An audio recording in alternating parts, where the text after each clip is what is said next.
Hey, Norman, welcome to the Virtual CMO Podcast. I'm so glad you could join us today. It's a thrill to be here, Eric. I'm really excited to join you and get a chance to chat. Oh, well, thanks. It's going to be an interesting conversation. One of my favorite topics, getting into marketing automation. You know, we just finished up our fourth season, and the purpose of that fourth season, well, thanks very much. The purpose of the fourth season was really to talk all about building out a strategic marketing plan for your business. And in that season, we had two separate episodes. One was really focused on marketing automation, and the other was focused on CRM and analytics. And I think this is going to be a great follow-up discussion to that, because these are very related topics, right? These are things that used to be very separate kind of out there in the industry. And I think over time, as companies have come in, companies have been acquired, things are starting to merge together. So, you know, before we kick off the conversation, if you would just give the audience a little short background on yourself and Acoustic. Sure thing. Well, as I said, it's great to be here, and I love the show and the type of topics you cover. So I think it'll be a great discussion. I am the CMO at Acoustic. Acoustic is a marketing automation company. Most people may not have heard about it because we have only been around for about a year and a half under the name Acoustic. We were actually created as a carve out, essentially, of a set of assets from IBM. So our core set of assets had previously been IBM Watson Marketing. Before that, had actually been a set of independent companies that IBM had acquired. So we have a long, rich history in the marketing automation space across campaign automation, analytics, and experience and analytics and measurement. But really, nobody knew us as Acoustic until we were reborn. We're now an independent private company, and we have about 3,000 customers around the globe who are using our products, and we're busy trying to both continue to add new value and innovation into the products, as well as service those customers and help them do the best work possible. That's great. I appreciate that introduction and just a little bit of the history of the company. You know, as I started to say there has been so much change within the marketing automation space. And I've done this before, but which one are you? Yeah. Wait. I think we're right down there somewhere. We did appear in this one in 2020, amazingly, but you need a magnifying glass to find it. But it's crazy, right? It's a statement to how much the industry has changed. You know, you go back and look at this is the MarTech chart that is put out every year and talks about all the vendors that are in the space, and they're categorized into different groupings. But if you go back, go back a decade, and the chart looks completely different. You could actually read it. And it's amazing how many companies have come into this space. But it seems like marketing automation as a platform is really evolving into a business hub, if you will. It's the center of a lot of things that are going on in the company. What's your perspective about how things are changing? Yeah, I think it's a great point, because that chart itself is fun, but it's also it can be very intimidating, especially if you're trying to figure out, who do I talk to? What do I do? Yeah. And there's two forces at work here that I think are important for us to understand. One is that marketing, broadly defined, has become that center point of the entire go-to-market strategy for a business, of the way in which a business connects and communicates across all of these different channels that we have available to us today. And marketers also have realized over the past couple of decades, certainly in the last decades, that technology can hopefully make it better, make my marketing better, make me more efficient, make me scale up faster, give me better insights. There's a whole set of things. Yes. And people who marketers work for have said, hey, give us better insights. Tell us how you're spending your money. So there's a naturally sort of reinforcing thing that goes on there. The flip side of it, and the reason why I believe that there are 8,000 companies on that chart, is that in any technology sector that is booming, as marketing automation is, there are inevitably a small number of large platforms that serve as the foundation for pretty much everyone. Mm-hmm. And then there are a lot of specialized capabilities that typically connect to those larger platforms and typically are fairly narrow scoped in either a channel that they address, a particular piece of functionality they deliver, a vertical that they may operate in. So there's a lot of that. And what you see happen is, and this is really, if you look at that chart again, really what's going on is there's 5 to 7 companies that are those platforms. Acoustic is one of them. And then there's everybody else that connects in one way, of shape, or form. Actually, there's a bunch of companies that help people connect to them, everyone that connects to them, everyone that analyzes it. If you watch the evolution of that chart over time, however, many of those small feature-like products, I think of them as features, right? They either end up combining, folding, right, or getting picked up and rolled into a bigger player. Because the natural evolution of technology in a space like this, and it's true in almost every space, is things that say, oh my gosh, I got to have this thing. It's a standalone business that someone realized, well, that's really just a feature in this bigger. Right. And that, and up and up and up. But there's so much creativity and so much opportunity to improve our marketing infrastructure, our marketing technology, our marketing insights, that we're still continuing to see this type of growth today. And marketers are throwing money at it. Yeah, well, that's the thing. It does cost a lot of money, especially if you've got a lot of these tools and services. And I think you're so right. It's many of these tools, they do one thing better or one thing a little bit differently, but there's also a lot of overlap. I don't know how many subscriptions I have to products that also come with stock photography. I'm probably paying multiple times to access the same stock photography library. Yep. Or you do something that helps you enhance your social media posts, and this one has filters, and this one has video, and can do animations, and this one has a more of a calendar scheduling tool. But you'd really like them all in one. You don't want to pay for all of these separate tools. And that's in some ways, I think, how these hubs are becoming so important, because if they truly have an open ecosystem and people can plug into them, that's a huge advantage. It is. And I think your analogy is a terrific one, Eric. Think about your mobile phone. How many camera and photography apps do you have if you happen to like taking pictures that do just that? Add filters, let you do cool video, give you more control over a few things. There's 80% of the functionality is the same. Yes. 20% is different. Yep. And so there is a lot of that. And actually, that's one of the rules that I use in my own marketing teams, and that I counsel other businesses to think about, which is when a vendor or an employee on the team says, hey, you should be looking at this thing, bright, shiny object. And there's always a lot of bright, right? The question I use internally, and I encourage others to use, is looking at that thing, that new object, that new capability, that new technology, and then looking at what you have in place already, and thinking very pragmatically about what does that do for me? What outcomes am I going to create?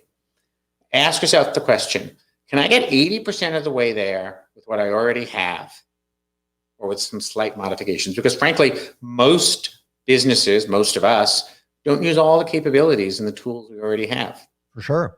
Right? And so if you ask that question, well, I'd love this super cool, shiny thing that's going to cost me X, but I kind of can get 80% or more there, but maybe just using this other feature that I'm not actually using right now, and it's something I've already invested in.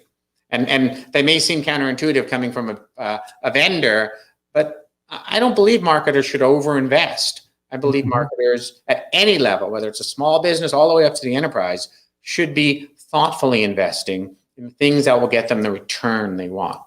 There's always going to be a new bright, shiny object.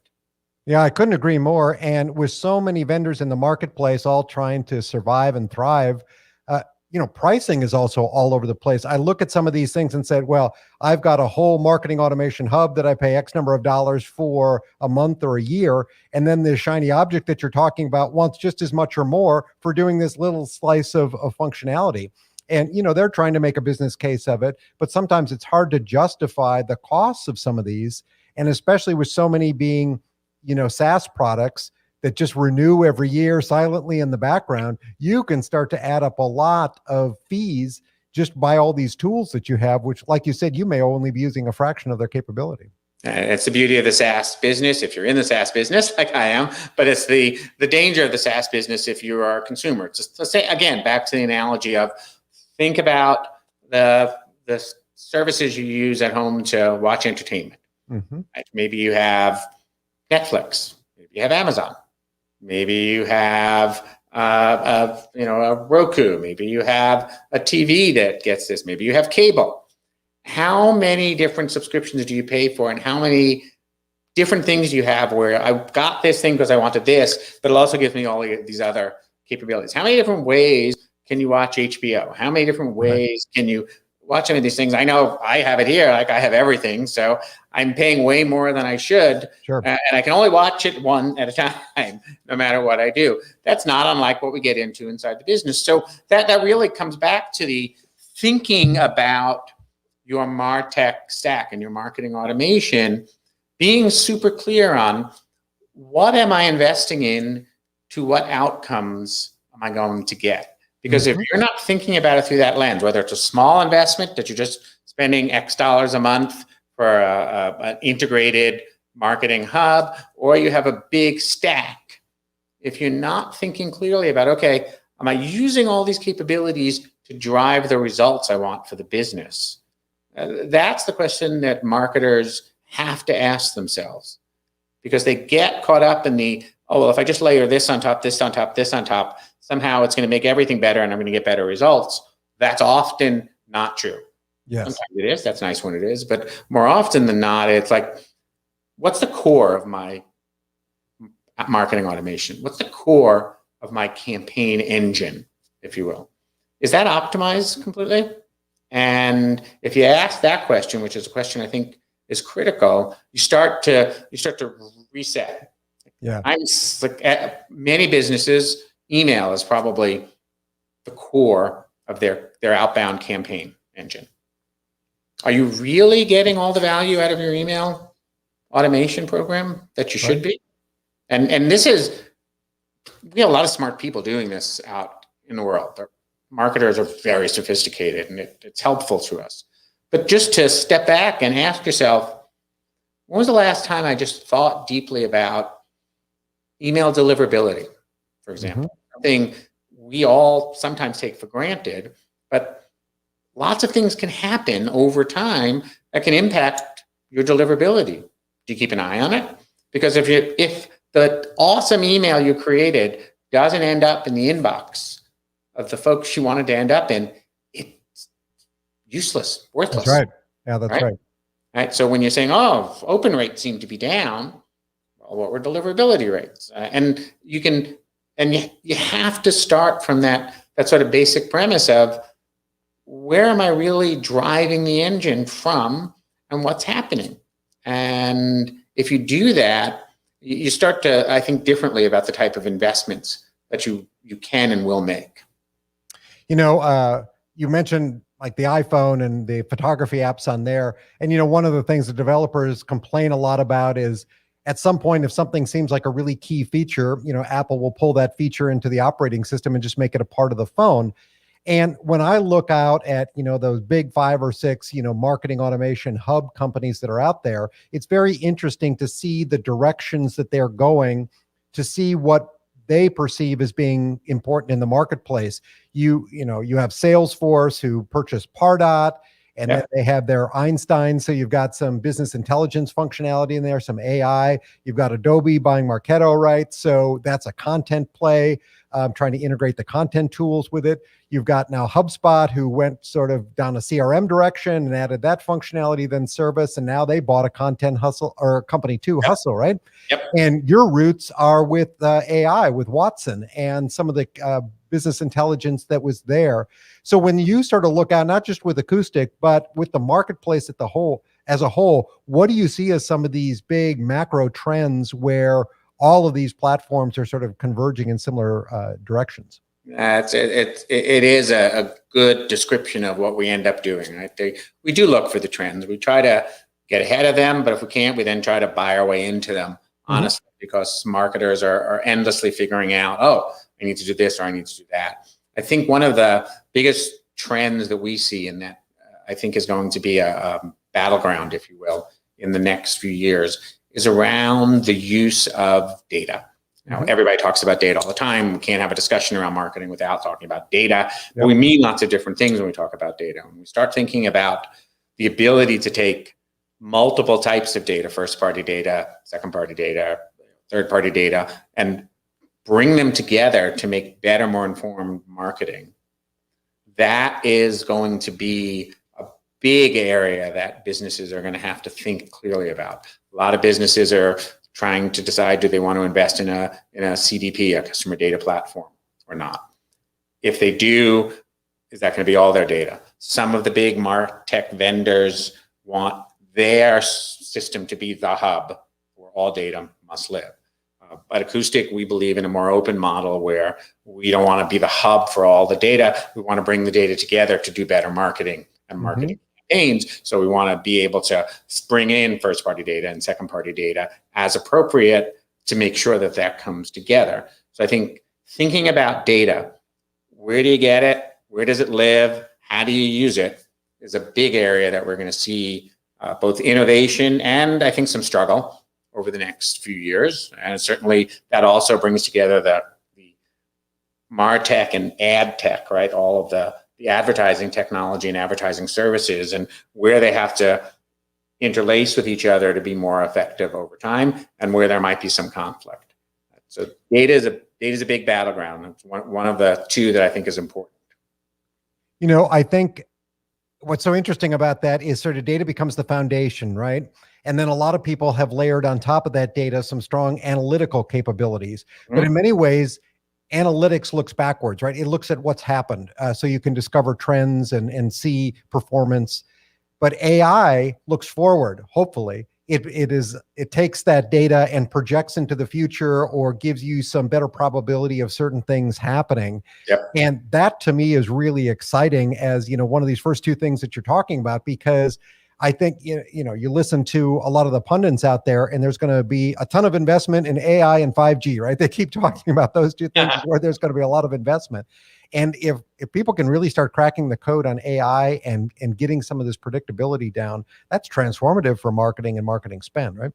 It is. And I think when you think about AI, there's a part of AI that is the needle in a haystack problem. Like AI is really good at looking at every single piece of hay and saying, needle, needle, right? And finding those. That's a good part. It's also good at saying, hey, I only find the needles over here in this section because of XYZ.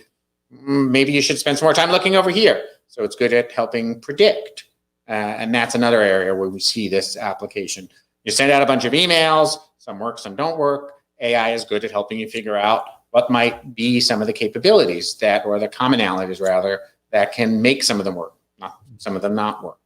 It's also the case that AI can machine learning can just do things faster than humans, right? Can just look at more faster than humans and help you get to a good answer faster.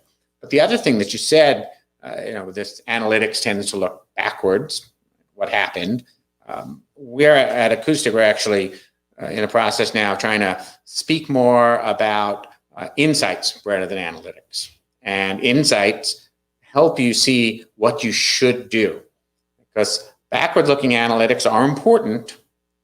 When you take that and then you can start to be more predictive around what should I do, gain insights into what's happening, then you can start to build programs that are, again, going to be more successful and get you to that success faster. So I think that the whole area of AI, machine learning, intelligent assistance in marketing is going to continue to add value.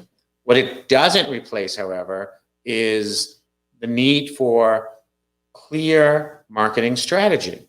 And frankly, having been in this business long enough now, I've seen somewhat of a decline in sophisticated, holistic marketing strategy relative to marketing strategy that is driven entirely by the numbers.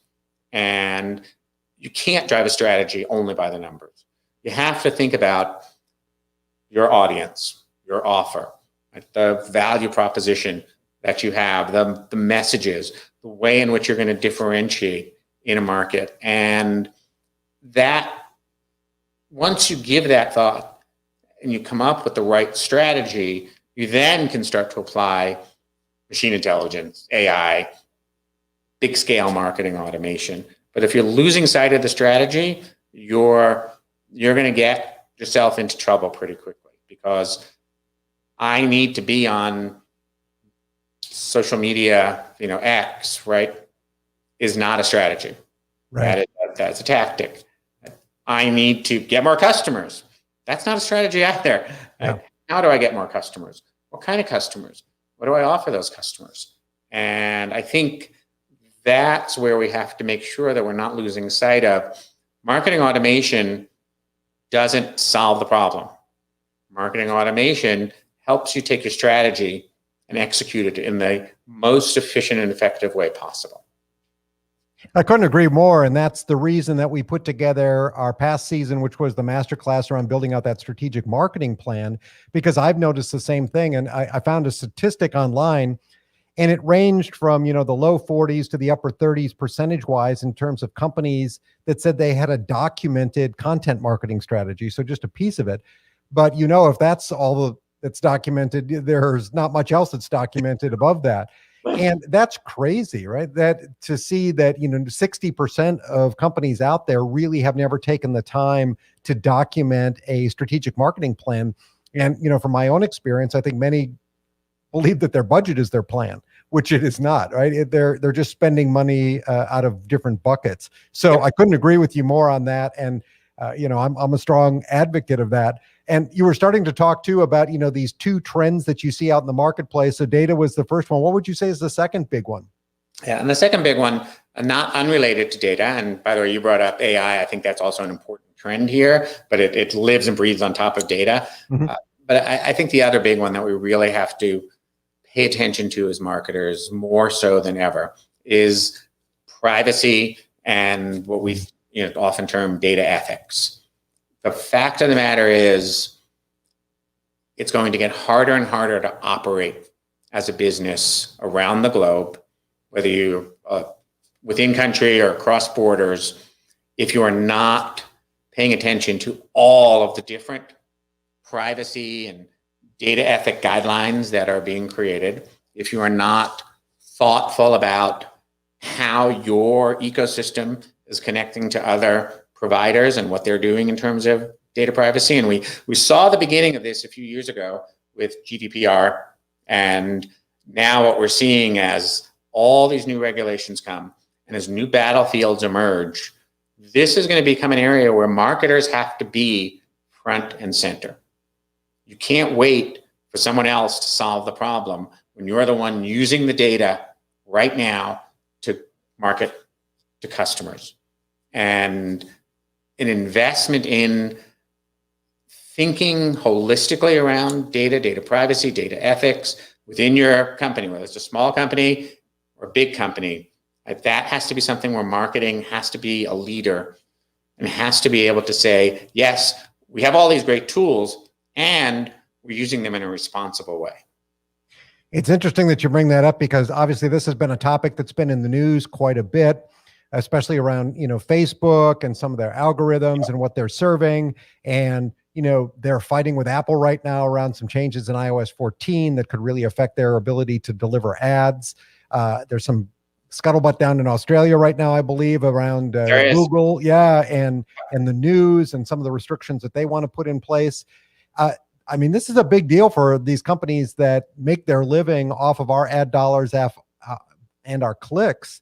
But you're absolutely right. Privacy has become a topic front and center that every marketer needs to be aware of, because it's been a little bit of the Wild West. We've had access to a lot of data for a long time, and we might not forever. Right. We have not. And if you're a company like Acoustic, where we have our customers who are sending email through our systems, their own individual data, segregated from anyone else's data, but we're making assumptions about the data they're bringing in. There are other providers that may not have the same levels of privacy, security, and enforcement that a company like Acoustic has. And the honest truth is, marketers sometimes are pressured internally in their company to get more leads, get more clicks, get more whatever. And I get 25 emails a week, maybe more, of people offering me data for sale. Wouldn't you like to know this kind of user? Wouldn't you like a list of this? Wouldn't you like a list of that? Which we don't use and we don't buy, but many businesses do. Sure. And you have to really think about not just where that data came from, but what could happen if you use that data. And that I think is going to be a big area for every size business. No business is immune to this. And frankly, the potential downside of government penalties and fines is massive if companies begin to violate these privacy regulations and consumer trust, and you lose the trust of your audiences, your consumers, and that can happen like that. It's crazy. Some of this regulation you have to wonder about. I mean, obviously what they did in Europe is pretty significant, but I would also say that, you're so used to seeing these pop-up boxes now that say accept or don't accept that, you just kind of accept. And, behind the scenes, what it's trying to do is give you more choices. I think you can go to Facebook, you can download your data now if you want to. There are all kinds of privacy tools that are coming into play, but just as quickly, people are figuring out ways to work around them. I don't know what's going on, but I am getting more spam and telemarketing phone calls than I ever have before. And this is after how many rounds of legislation to cut this back? You can't call on mobile phones. You can't do this. You can't do this. And it doesn't seem to stop anything. And so it seems like for every, well-intended idea to sort of keep people safe and their data private, there's always a way that people are figuring out to work around it. There is, and it is becoming a bigger problem. And frankly, there's a lot of pressure on marketers, as I said before, to get better penetration. Markets are very competitive. And I believe most people want to do the right thing when they're doing their job every day. But when you're under pressure to get something done, you're like, okay, I'm just going to build this campaign, execute it.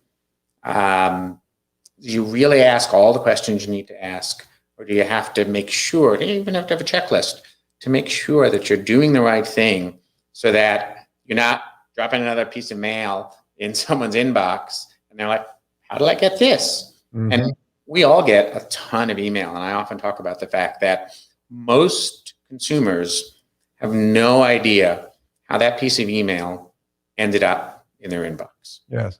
And it's just like, what's this about? And they're either I have no idea what it is, or, oh yeah, I signed up for something somewhere, or I think I did.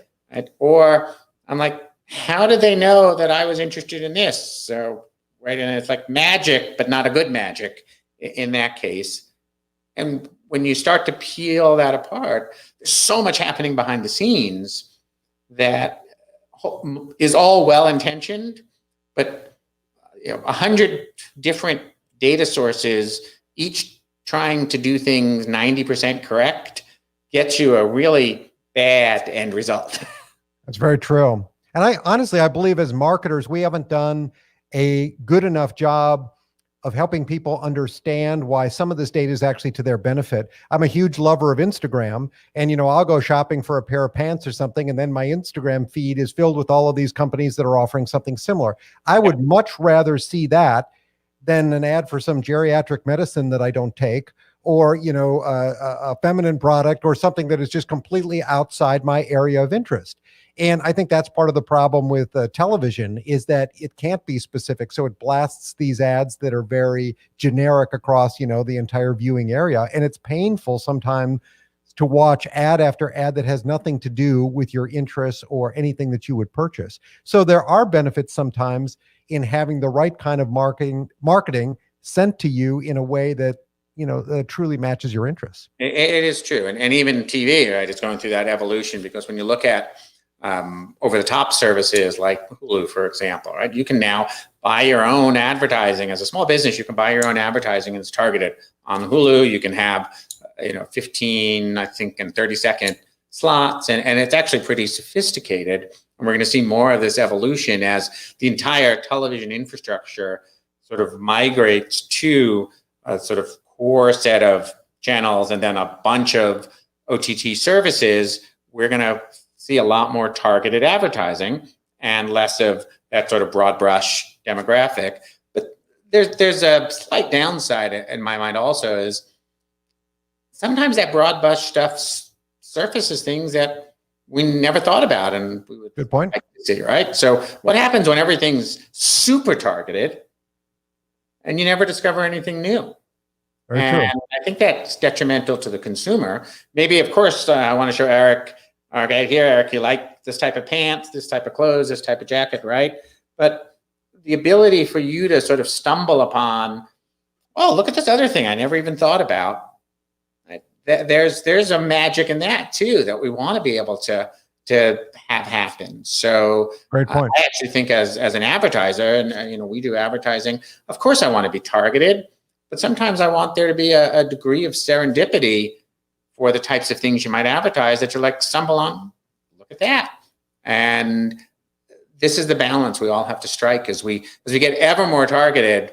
I want to run, I'm going to run Eric campaigns today, and I'm going to run Norman campaigns, and Sally and Joe and Frank campaigns. And that's great, except it's almost so micro-targeted that you do lose some of the opportunity, I believe. That's a very good point. And there certainly have been things that I've discovered because an ad got placed in my feed that it was like, this is great. I really want to learn more about this product. And, that is that discovery. I don't know. So as you look in your crystal ball and you see out a couple of years, I think back to the Mad Men days, when they worried about radio ads or television ads or newspaper ads, the number of channels was fairly small. And now we've got so many channels that we can use. They're increasingly crowded. You've got everybody and their neighbor who wants to be a content creator and a brand. A lot of people are trying to get your attention, and they're doing it through marketing, whether they think they are or not. It's all marketing. Where do you see things going? Do you see the landscape getting even more crowded, or do you see some channels fading away? Yeah. I was chatting with somebody recently who was telling me how there's a whole generation now that one of the top careers they want when they grow up is to be an influencer. And that's something that didn't exist previously. Yeah, I just watched Fake Famous on HBO. Have you seen that yet? My wife did. Yeah. What is it to be an influencer, right? Like, what does that mean? And that's, I think, part of what we're going to see is a shift. It's less about more or less channels. But even now, as I'm sure you and the viewers are endlessly, seeing all the buzz around Clubhouse right now. Yep. And what's going on in Clubhouse? What's happening there? And what does that really tell us? It tells us that there's a level of fatigue with some of the channels, and there's a sameness around all of the channels, whether that be Instagram or TikTok or Facebook or any number of other different channels around the globe. And there's this hunger for something different. And as marketing continues to morph and try to figure out how to capitalize on these different channels, what we'll see is there's tried and true, and then there's the sort of sandbox of new things that are out there. And inevitably, markets sort of collapse into themselves. Yeah. You cannot have 600 different equally valuable channels. Sort of reduce it down. And there's also there's interesting dynamics around what people are doing nowadays. So if you think back on the past year now of people working at home, Yeah. like all of us, and we spend a good amount of our time on Zoom or Teams or any of the other services. And what's the most interesting thing from a marketer's perspective about all the time you spend on those tools all day long? There's no advertising. Good point. Why? Why isn't there? Unless you use Skype. Right. Unless you're using a free service or Right. Why isn't there advertising there? Well, because they're controlled, closed platforms, and you pay for the service or some form of the service. But is that always going to be true? Will there always be advertising free? Could Zoom give me the ability to run a banner on Zoom meetings? Well, what are the privacy implications? What are the data implications? There's a lot of questions here, and I bring that up as an example, not to say we should have advertising on Teams or Zoom. That's a interesting debate, but it's driven by where are the audiences spending their time. Yeah, that's a great point. And if you think about where they're spending their time and where they want to spend their time, and what are they doing when they're off the screen, turning to their phone, to Instagram, or am I listening to Clubhouse while I'm, watching a video? Thinking about that constantly evolving world, and how do we want to put advertising or marketing in front of our targets? I think there's a lot of change, honestly, up ahead, and we're at the dawn of a new era. That's probably true every day in marketing nowadays, but there is a lot of big questions that are going to get asked and answered in the next couple of years. Yeah, that's such a good point. And, we've been talking quite a bit lately about Clubhouse as well. And that's another great example, right? It's a free platform right now. There's no advertising on it. But they're either going to have a membership fee or something to monetize that at some point. So we'll see where it goes. There are certainly lots of opportunities for marketers out there. And yeah, I think the landscape is going to continue to evolve and change. But on the bright side, it's fun to see all this great content that's being created. And I still am a firm believer in the more that your content can add value, the more that it's going to be received positively by your target audience. And that's where a lot of these sort of influencers go wrong, right? Is they're not really providing anything of value. They're just providing themselves. Here's what I did, or whatever it may be. I think value creation through content is critical. I think businesses all should be investing in it.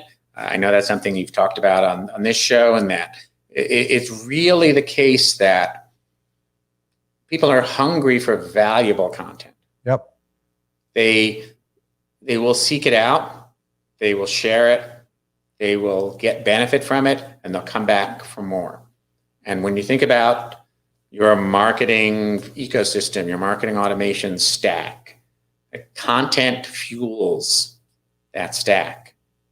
And if you're not thinking about it through the lens of, I'm building a tech stack and I'm building a content engine that's going to fuel that stack to fuel my engagement with my customers. Yeah, I couldn't agree more. And I'll continue to preach that from the rooftops, because the more valuable content you can create for your audience, the better they will receive it. The more trust you'll gain with those potential customers, and the better your engagements can be. So yeah, firm believer in all that. Norman, I think we could talk about this stuff all afternoon. This is a great topic area, and I really appreciate the insights that you've shared today. As we sort of wrap things up here, I'd love it if you could just tell people a little bit more about Acoustic, where they can find you online and where they can find more information about the platform. Yeah, for sure, Eric. And thanks for, as you said, we could talk about this for a while. For a long time. We'll do it again. So you can certainly find out more about Acoustic at acoustic.com. We have a wide variety of products and services available that can align with different types of marketing needs. We also have many partners around the globe that work with us that can help businesses use and implement the solutions. Excuse me. And one of the things that I also recommend is if you're watching, you want to find out more, you can find me on LinkedIn. That link is available in LinkedIn or directly through the acoustic.com site. And I'm always happy to go a little deeper. One of the things we pride ourselves at Acoustic is that we are able to take folks like myself and members of our senior team and work with our customers to talk about the marketing challenges they're facing and how we may be able to solve them. So hopefully I'll hear from some of you and we'll be able to go deeper. Hey, that's great. And I will make sure that we have all that linked up in the show notes so that people can easily find you in Acoustic online. This has been a great discussion. I know we've had it in the works for a while. So glad we were able to connect today and talk about marketing automation. Certainly have appreciated your time and everything that you've been able to share.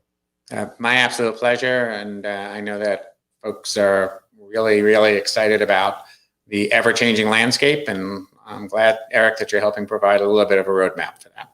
Oh, thank you. I really do appreciate that. We'll talk again soon. Indeed.